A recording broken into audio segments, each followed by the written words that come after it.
The Roman battlefield was chaos, screams, steel tearing flesh, blood soaking the ground. They called it glory, but for the men who survived, it often felt like hell. Rome celebrated its generals with arches and its gods with sacrifices, but the common soldier came home scarred, broken, and changed forever, carrying wounds the empire didn't want to see.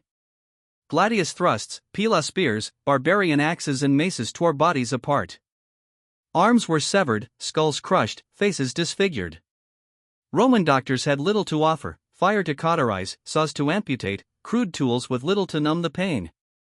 Infection claimed more lives than the enemy's blades. Not all wounds bled.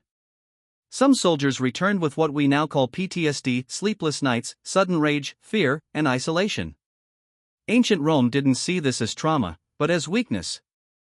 Tacitus wrote of veterans who avoided people, unable to even speak of battle.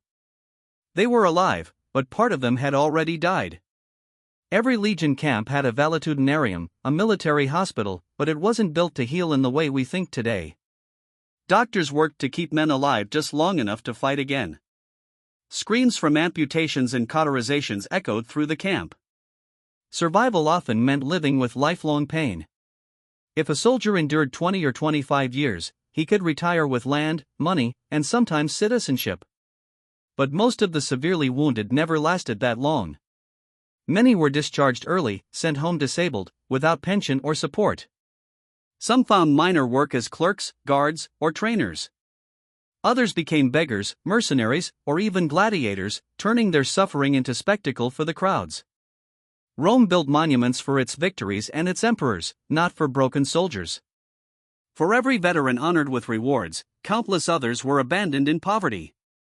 Augustus tried to create pension funds, but corruption and crisis often drained them.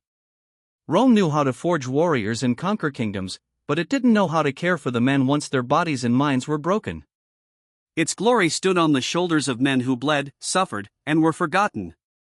This story is not about emperors or triumphs, it's about those who returned, but never truly came home.